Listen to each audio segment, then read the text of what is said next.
Bismillahirrahmanirrahim. Dear students, Assalamu alaikum. Hope you are best with health and iman.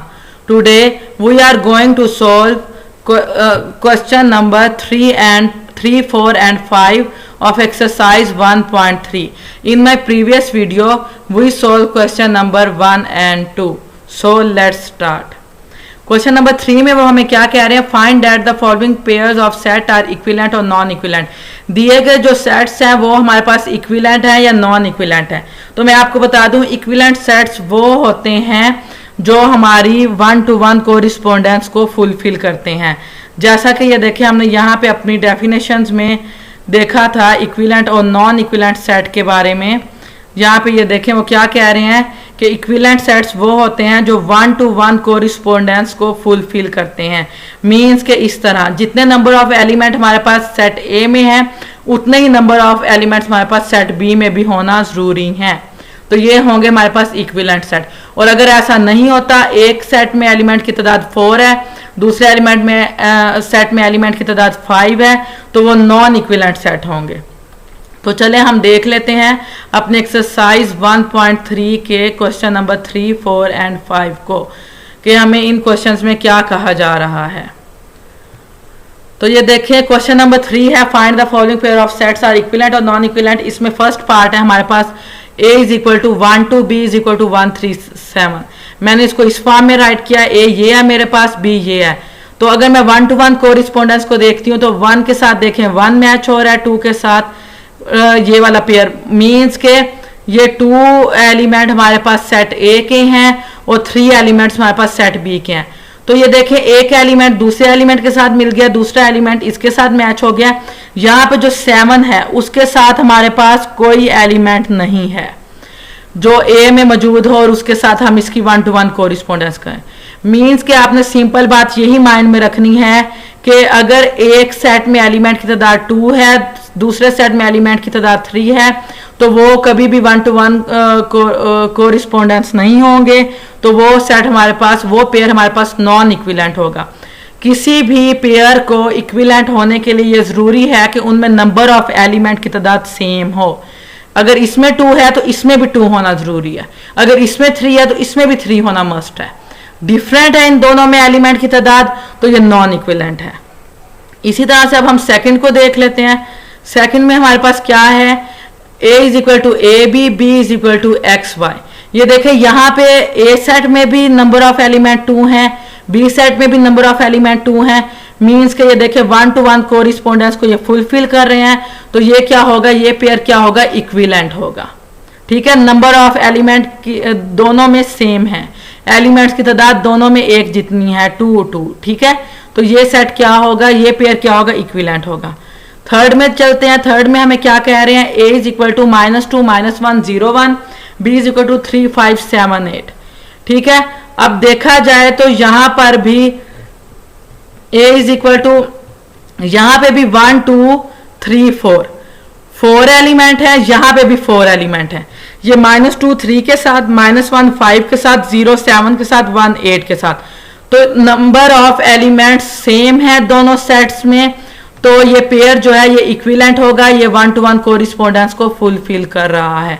जहां पे number of element change होंगे, elements की तादाद एक दूसरे से मुख्तलिफ होगी, कहीं कम कहीं ज्यादा होगी, तो वो नॉन इक्विवेलेंट होगा। अगर आपने काउंट कर लेना है 1 2 3 4, जहां पे भी 4 है 1 2 3 4, यहां पे भी 4 है, तो 4 होगी, एलिमेंट्स की तादाद सेम है। तो ये सेट क्या होगा, ये पेयर क्या होगा, इक्विवेलेंट होगा। इसी तरह से हम नीचे चलते हैं, 4 पॉइंट को देख लेते हैं। a = 0 1 2 3 4, b = 1 2 3 4 5। तो यहां पे भी देख लें 0 1 2 3 4, ये 1 2 3 4 5, 1 2 3 4 5। ये देखें 1-to-1 कोरिस्पोंडेंस को फुलफिल कर रहे हैं, इक्वल है, इनमें एलिमेंट्स की तादाद सेम है। तो ये पेयर भी हमारे पास क्या होगा, इक्विवेलेंट होगा। इसी तरह से नीचे चलते हैं अपने 5th पार्ट की तरफ। इसमें ये देखें हमारे पास क्या है, a = a e i o u, b = l m n o। अब ये तो हमारे पास वॉवल्स हैं, ठीक है, a सेट में, और ये कितने होते हैं, 5 1 2 3 4 5। बी सेट में हमें 4 लेटर्स दिए गए हैं, 1 2 3 4। अब ये फर्स्ट फोर तो एक दूसरे के साथ 1 to 1 कोरिस्पोंडेंस को शो कर रहे हैं, लेकिन ये लास्ट में यू जो बच गया इसके साथ हमारे पास कोई एलिमेंट नहीं है जो 1 to 1 कोरिस्पोंडेंस को शो करेगा। इनमें नंबर ऑफ एलिमेंट्स चेंज हैं, इनमें 5 है, इसमें 4 है, तो ये इक्वल नहीं है। तो ये सेट हमारे पास क्या होगा, ये पेयर क्या होगा, नॉन इक्विवेलेंट। इसी तरह से नेक्स्ट में देख लें, the set of 4 natural number, the set of 3 wild animals. 4 natural number का सेट हमारे पास कौन सा है, 1 2 3 4, और the set of 3 wild animal, wild animal होते हैं जंगली जानवर, जंगलों में रहने वाले, वो मैंने यहाँ पे राइट कर लिया, लाइन, टाइगर, स्नेक। आप कोई और भी राइट कर सकते हैं, नो इशू। नंबर ऑफ ये नेचुरल नंबर्स भी आप कोई और राइट कर सकते हैं, कोई से भी 4, और ये वाइल्ड एनिमल्स भी कोई से भी 4 राइट कर सकते हैं, 3 राइट कर सकते हैं, लेकिन मैंने ये राइट किया। तो यहाँ पे भी देख लें, यहाँ पे उन्होंने बोला है हमें 4, यहाँ पे बोला है 3, तो ऑटोमेटिकली यहाँ पे नंबर ऑफ एलिमेंट्स चेंज हो गए, इनकी तादाद मुख्तलिफ हो गई है। ये 4 जो है वो अकेला बच गया है, इसके साथ मेरे पास कोई एनिमल नहीं है जो मैंने मेंशन किया हो। तो ये मुख्तलिफ तादाद होने की वजह से, नंबर ऑफ एलिमेंट्स चेंज होने की वजह से ये पेयर भी क्या होगा, नॉन इक्विवेलेंट होगा। इसी तरह से अब हम 7th का पार्ट देख लेते हैं। उसमें है the set of 5 river of Punjab, the set of colours in Pakistan, Pakistan flag. The set of 5 river of Punjab, 5 river कौन कौन से हैं, 5 दरिया, चनाब, सतलज, रावी, झेलम, सिंध। और पाकिस्तानी फ्लैग में कलर कौन कौन से हैं, ग्रीन एंड व्हाइट। ये तो जस्ट 2 को फुलफिल कर रहा है, 1 to 1 कोरिस्पोंडेंस। यहाँ पे रावी, झेलम, सिंध तीनों हमारे पास जो एलिमेंट्स हैं उनके लिए हमारे पास बी सेट में कोई एलिमेंट नहीं है, तो ये भी क्या होगा, नॉन इक्विवेलेंट। इस तरह से हमने ये क्वेश्चन नंबर 3 को सोल्व कर लिया है, जिसमें उन्होंने हमें कहा था कि हर पेयर में हमने क्या करना है, इक्विवेलेंट और नॉन इक्विवेलेंट को रिप्रेजेंट करना है, उनके बारे में बताना है। तो आप नंबर ऑफ एलिमेंट्स देखते जाएंगे, जिन पेयर्स में नंबर ऑफ एलिमेंट्स की तादाद सेम होगी, एक जैसे होंगे, नंबर ऑफ एलिमेंट्स की तादाद एक जैसी होगी, वो इक्विवेलेंट होंगे। जहां पे एलिमेंट्स की तादाद चेंज होगी वो नॉन इक्विवेलेंट है। अब हम अपने नेक्स्ट क्वेश्चन की तरफ मूव करते हैं। Find the following pairs of sets are equal. इनमें हमने बताना है कि कौन से सेट्स जो हैं वो इक्वल हैं। तो इक्वल सेट्स के बारे में मैं आपको बता दूं, इक्वल सेट्स वो सेट्स होते हैं कि अगर एक सेट में, जैसे ए है हमारे पास, एक सेट में जितने एलिमेंट हैं वो बी सेट में भी मौजूद हों और बी सेट के जितने एलिमेंट हैं वो ए में भी हों, सेम। ठीक है, अगर यहाँ पे ये देखें ए बी सी डी ई है, तो यहाँ पे भी ये देखें बी ए ई डी सी है, मीन्स के इधर उधर तो हैं वर्ड, लेकिन जो एलिमेंट ए सेट में है वही एलिमेंट बी सेट में होंगे, और जो एलिमेंट बी सेट में है वही एलिमेंट ए सेट में होंगे। तो ऐसे सेट को हम इक्वल सेट कहेंगे। इसमें आपने नंबर ऑफ एलिमेंट का भी ख्याल रखना है, भी अगर इसमें 5 एलिमेंट है तो इसमें भी 5 हों। और दूसरी बात इसमें आपने ये भी देखनी है कि जो एलिमेंट इसमें है वही एलिमेंट इसमें हो, तब ये इक्वल सेट होगा। तो अब हम ये देख लेते हैं, ये हमारे पास फर्स्ट में क्या है, इसको हम जरा मेंशन कर लेते हैं। ये देखें, यहाँ पे अगर ए है तो ये देखें यहाँ पे भी ए है, यहाँ पे बी है तो यहाँ पे भी बी है, यहाँ पे सी है तो ये देखें यहाँ पे भी सी है, यहाँ पे डी है तो यहाँ पे भी डी है, यहाँ पे ई है तो यहाँ पे बी है। तो ये देखें यहाँ पे क्या हुआ है, सेम है। तो इसको हम क्या कर देंगे, अगर ये हमारे पास सेम है तो यहाँ पे हम क्या कर देंगे, यहाँ पे हम मेंशन कर देंगे कि ये सेट हमारे पास क्या है, इक्वल सेट है। ठीक है, ये सेट हमारे पास क्या है, इक्वल सेट है। ठीक है, अब हम आगे चलते हैं। तो ये हमारे पास सेकंड पार्ट है, a is equal to 1 2 3 4 5, b is equal to 1 + 0 1 + 1 1 + 2 1 + 3 1 + 4।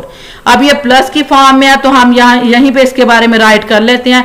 1 + 0 क्या होगा, हमारे पास 1, 1 + 1 हमारे पास क्या है 2, 1 + 2 हमारे पास क्या होगा 3, 1 + 3 हमारे पास क्या होगा 4, 1 + 4 हमारे पास क्या होगा 5। ठीक है, अब मैंने इसी चीज को यहां पे मेंशन करके नीचे इसी फॉर्म में राइट कर दिया है कि अगर हम इस चीज को प्लस कर लेते हैं तो ये हमारे पास 1 2 3 4 5 की फॉर्म में बन जाएगा।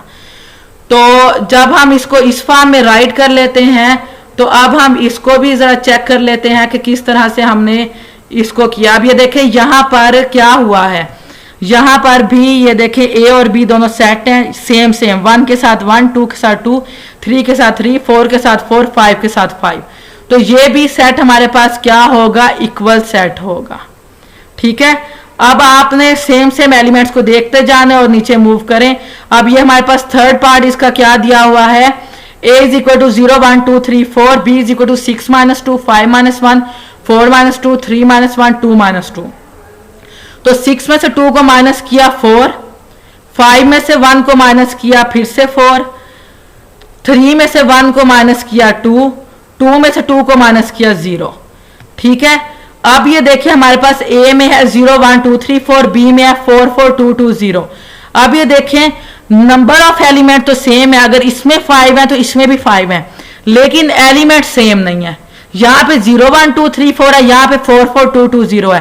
तो आप देख रहे हैं कि एलिमेंट एक दूसरे से चेंज हैं, एलिमेंट सेम सेम नहीं है, तो ये क्या होगा, इक्वल सेट नहीं होगा, नॉट अ इक्वल सेट। ठीक है, इसी तरह से 4 वाले में चलते हैं। तो 4 में क्या कह रहे हैं, the set of even number less than 9। Set of even number आपको पता है वो होते हैं जो 2 पर डिवाइड हो जाते हैं। तो लेस देन 9 है, मतलब कि 8 तक है, 0 2 4 6 8। मैंने इस स्टेटमेंट को ये इस फॉर्म में राइट कर लिया, और बी में भी उन्होंने हमें 0 2 4 6 8 खुद से दिया हुआ है। अब यहाँ पे देखें कि सेम सेम एलिमेंट है, यहाँ 0 है तो यहाँ 0 है, यहाँ 2 है, यहाँ 2 है, यहाँ 4 है, यहाँ 4 है, यहाँ 6 है, यहाँ 6 है, यहाँ 8 है, यहाँ 8 है। तो दोनों सेट्स में एलिमेंट्स एक जैसे हैं, जो इसमें है वो इसमें है, जो इसमें है वो इसमें है। तो ये सेट भी क्या होगा, इक्वल सेट होगा। ठीक है, आई होप आपको इस क्वेश्चन नंबर 4 की भी समझ आ गई होगी। अब हम क्वेश्चन नंबर 5 देख लेते हैं।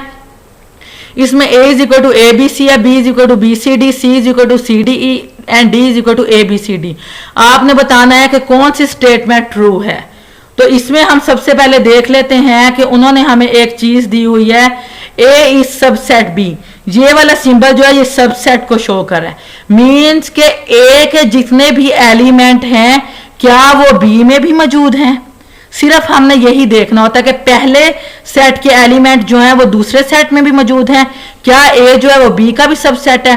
तो a में देखें हमारे पास क्या है, a b c, और b में हमारे पास क्या है, b c d। अब a में देखें a b c है, b में b c d है। a का a तो इसमें मौजूद है ही नहीं है, b मौजूद है, c मौजूद है, लेकिन a फर्स्ट एलिमेंट जो है वो इस b सेट में मौजूद नहीं है। तो हम कह सकते हैं कि a जो है वो b का सबसेट नहीं हो सकता। क्यों नहीं हो सकता, क्योंकि एक एलिमेंट जो है वो इसमें मौजूद नहीं है। ठीक है, तो ये नॉट ट्रू है। b subset of d, b में क्या है, b c d है, d में क्या है, a b c d, मतलब कि b भी इस d में मौजूद है, c भी इस d में मौजूद है, और d भी इस d में मौजूद है। ठीक है, b के जितने भी एलिमेंट हैं वो इस d में मौजूद हैं, तो हम कह सकते हैं कि b जो है वो d का सबसेट है, ये ट्रू है। नेक्स्ट है c subset of d। c में क्या है, c d e, और d में क्या है, a b c d।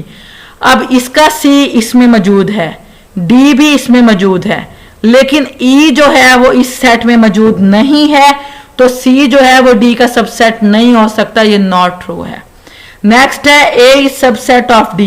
a में a b c है और d में a b c d है, इसका a भी इसमें मौजूद है, b भी इसमें मौजूद है, c भी इसमें मौजूद है, मतलब कि a के जितने एलिमेंट हैं वो d में मौजूद हैं, तो वो a जो है वो d का सबसेट है। ये स्टेटमेंट भी क्या है, ट्रू है। लास्ट में हमारे पास क्या दे रहे हैं वो, b subset of c, b is equal to B C D, c is equal to C D E. इसका b इसमें मौजूद नहीं है, c मौजूद है, d मौजूद है, तो b ऐसा एलिमेंट है वो जो c में मौजूद नहीं है, तो b जो है वो c का सबसेट नहीं होगा। यहां पे क्या आएगा हमारे पास, नॉट ट्रू, ये सही नहीं है। ठीक है, अब हम थोड़ा सा नीचे चलते हैं। लास्ट में हमें उन्होंने दिया हुआ है c subset of a। c में है c d e, a में है a b c। तो c तो इसमें मौजूद है, ना d a में मौजूद है, ना e a में मौजूद है, तो c is not a subset of a। तो ये स्टेटमेंट ट्रू नहीं है। ये देखें, ये क्वेश्चन नंबर 5 था जो हमने सॉल्व किया है। इसी तरह से क्वेश्चन नंबर 4 को हमने सॉल्व किया है और इसी तरह से हमने क्वेश्चन नंबर 3 को सॉल्व किया है। आई होप आपको इन तीनों क्वेश्चंस की समझ आ गई होगी। अगर आपको इन क्वेश्चंस की समझ नहीं आई तो आप मुझसे डिस्कस कर सकते हैं विदाउट एनी टेंशन। दुआओं में याद रखिएगा। ओके स्टूडेंट्स, अल्लाह हाफिज।